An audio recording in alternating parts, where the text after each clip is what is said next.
फिर अंत समय में हिले ना हिले। ये जीवन क्षण भंगुर है, पता नहीं कि कब क्या हो जाएगा, किसकी टिकट कब यहाँ कट जाएगी, ये कोई नहीं जानता। आज आपके बीचों कल कहाँ रहूंगा, कल यहाँ कौन रहेंगे कौन नहीं रहेंगे इस दुनिया में, ये कोई नहीं जानता। तो ये जीवा से जो पावन मुख हमें मिला है, इससे प्रयास करना चाहिए कि जितना हो सके भगवान के नाम का हम लोग जप करें, राम के नाम का जप करें। क्षण भंगुर जीवन की कलिका, कल प्रात को खिले ना खिले, रट ले हरि नाम हरि रसना। पता नहीं ये जीवा अंतिम समय में फिर राम का शब्द बोल पाएगा कि अंतिम समय में बोल पाएगा कि नहीं पाएगा, इसका कोई भरोसा नहीं है। तो इसलिए हमें पहले तो भैया अपने गांव के अगल बगल के माहौल से बच करके एक अच्छा माहौल को बनाना चाहिए, ताकि अगर आप ये करोगे, आप भगवान के प्रति आकर्षित रहोगे, आप मंदिर जाओगे तो आपके बच्चे जाएंगे, आप राम को प्रति पूजा करोगे देखोगे तो आपके देखे किसी बच्चे करेंगे, तब जाके आपके बच्चे संस्कारी होंगे और आपके बच्चे पे आपको नाज होगा। 10 आदमी कहेगा अरे फलाने का बच्चा इतना सुंदर है, रोज उठ के मंदिर जाता है, पानी जलाता है, अपनी माता का पैर दबाता है, पिता का सेवा करता है। भगवान श्री रामचंद्र जी क्या करते थे, वो भी तो यही संदेश देके गए कि मानव जीवन में हम आए हैं तो जो मानव जीवन का जो रूल है उसे दिखाए कि किस प्रकार मानव जीवन को निभाना चाहिए। इस कलिकाल में क्षण भंगुर जीवन की कलिका, इस जीवन की कोई भरोसा नहीं है, उन्होंने भी यही बताया। तो कम समय है, मेरे पास समय कम है और कार्य बहुत ज्यादा है, क्योंकि इस जीवन से छुटकारा पाना है ना, इस पाप मोह की दुनिया से छुटकर जाना है हमें। तो इसलिए हमें चाहिए अपने गांव में, भैया आप लोगों से एक बात कहना रहेगा कि हम लोग जो गांव घरों में बैठ करके बच्चों को संस्कार की बातें नहीं बताते हैं, ज्ञान की बातें नहीं बताते हैं, उन्हें ज्यादा से ज्यादा ये बताने की कोशिश रहना चाहिए। जो हम लोग भोजन करके बैठ जाते हैं घर की चौखट पे, अपनी शिकायत लेकर चले गए बहुओं के पास, किसके पास, बहुओं के पास। तो बहू कर रही है सास की शिकायत, सास कर रही है बहू की शिकायत। घर के बाहर दाल भात खा लिए, चोखा चटनी, उसके बाद निकल गए, निकल करके इधर दरवाजा पे एक बैठ गई, उधर से वो निकल गई, उधर से वो निकल गई, 3-4 ग्रुप बन गया। और ग्रुप बनने के बाद क्या हुआ, आज आपके घर में क्या खाना बना था, ये चर्चा नहीं हो रहा है कि आपका बच्चा स्कूल से आया कि नहीं आया, आपका बच्चा कैसा है, आपका बच्चा कैसा पढ़ता है। अपना बच्चा को पढ़ाने में ध्यान नहीं दिया जा रहा है, तो ध्यान किस में दिया जा रहा है कि आपकी बहू खाना कैसी बनाई थी, तो आज कौन रंग की साड़ी पहनी थी, होता है ना। तो आज कल कहाँ जाना है मार्केटिंग करने, बच्चे फोन चलाते चलाते किस दुनिया में जा रहे हैं, इस पर ध्यान नहीं दिया जा रहा है। तो क्या हो रहा है, आपस में बैठ गए, अब हुई मंथरा की काम, अब हुई मंथरा की काम। और होता क्या है भैया, ये सब जगह देखा जाता है भैया कि भगवान की कार्यों में कम, अरे उतना जितना दूसरों की शिकायत, बहुओं की शिकायत हम लोग करते हैं, भगवान के नाम ले लेते तो हमारा जीवन उद्धार हो जाता है।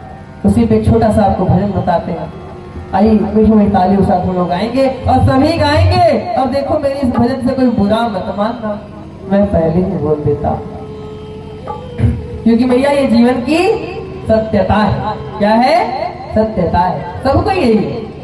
अरे दाल खेलूं भात खेलूं और खेलूं चटनी, बोलिएगा भैया, होता है कि नहीं। दाल खेलूं भात खेलूं और खेलूं चटनी, दाल खेलूं भात खेलूं और खेलूं चटनी, कहियो ना रामा के भजनूं घर घर कहलो कोटनी, कहियो ना रामा के भजनूं घर घर कहलो कोटनी। हाँ दाल खेलूं भात खेलूं और खेलूं चटनी, क्या खाते भैया, दाल।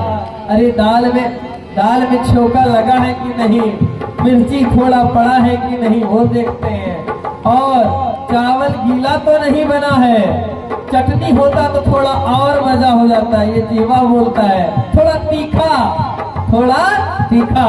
तो क्या करते हैं हम लोग, दाल खेलो, भात खेलो और खेलो चटनी, दाल खेलो, भात खेलो और खेलो चटनी, कहियो ना रामा के भजलो, घर घर खेलो कोटनी, कहियो ना रामा के भजलो, घर घर कोटनी।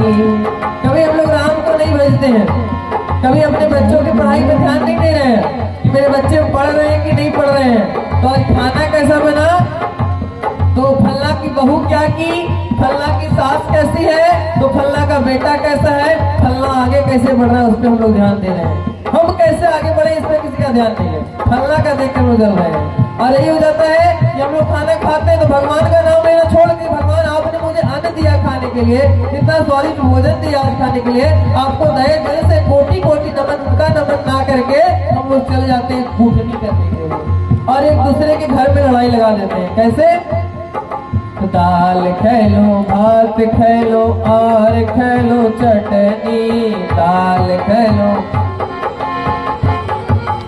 चटनी, कहियो ना रामा के भजलो, घर घर खेलो कोटनी, कहियो ना रामा के भजलो, घर घर खेलो कोटनी, घर घर खेलो कोटनी हो, घर घर खेलो कोटनी, घर घर खेलो। क्या बुरा लग रहा है क्या, नहीं ना, नहीं लग रहा है तो गाइए मीठी मीठी वाले, घर घर खेलो कोटनी हो, घर घर खेलो कोटनी। पीछे से भैया लोग भी, घर घर खेलो कोटनी हो, घर घर खेलो कोटनी, घर घर खेलो कोटनी हो, घर घर खेलो कोटनी, कहियो ना रामा के भजलो, हम कहलो कोटनी, कहियो ना रामा के भजलो, हम कहलो कोटनी। ये जीवन की सत्यता है ना। हम लोग अपने कार्यों को छोड़कर दूसरे की कार्यों में लग जाते हैं और यहीं तक नहीं होता है, ये फिर श्री रामचंद्र जी अयोध्या वाली कांड आ जाती है, मंथरा वाली बात। क्या होता है, सास पुतैया झोटा झोटी हम कर लो कोटनी, सास पुतैया झोटा झोटी। जो सास बहू से उतनी अच्छी है, बहू सास से उतनी अच्छी है, तो सास की शिकायत बहू के पास, बहू की शिकायत हो गई सास के पास। इधर से सास तो बहू बेचारी खाना बना रही है, सास गई घर के अंदर कि अरे क्या मेरी बहू ऐसे बोल रही थी, अभी जाके बताते हैं। अभी चंडी दुर्गा का रूप धारण करके गई और बहू पूछी, सासू माँ पानी लेंगे क्या। अब जो बहू को देखी तो एक का पारा हाय 80 डिग्री का टेम्परेचर हो गया। अब क्या कहते हैं, सास पुतैया झूठा झूठी हम कर लो कोटनी, सास पुतैया झूठा झूठी हम कर लो कोटनी, हाँ हम कर लो कोटनी, कहियो ना रामा के भजलो, घर घर कहलो कोटनी, कहियो ना रामा के भजलो, घर घर कहलो कोटनी। हम लोग भूल जाते हैं कि हम लोग को कार्य क्या है, हम लोग एक अलग ही दिशा में चले जाते हैं और इसलिए हम लोग फिर दुख पाते हैं। और दुख का सबसे बड़ा कारण हो जाता है अपने मन का संतोष। कितना अच्छा कहा कि सास पुतैया झूठा झूठी हम कर लो कोटनी, सास पुतैया झूठा झूठी हम कर लो कोटनी, दाल खेलो, भात खेलो और खेलो चटनी, दाल खेलो, भात खेलो और खेलो चटनी, हाँ और खेलो चटनी, कहियो ना रामा के भजलो, घर घर खेलो कोटनी, कहियो ना रामा के भजलो, घर घर खेलो कोटनी, घर घर कहलो कोटनी। अर्थात अपने बच्चों की भविष्य में हमें कोई चिंता नहीं कि मेरा बच्चा स्कूल से आया तो उसका देखते हैं थोड़ा कॉपी निकाल करके कि का टीचर जी आज बताए हैं, चलो तनी बैठ के होमवर्क पूरा करवा देते हैं। बच्चे बेटा दीदी होगी घर में खाना मांग के खा लेना, हम थोड़ा आते हैं।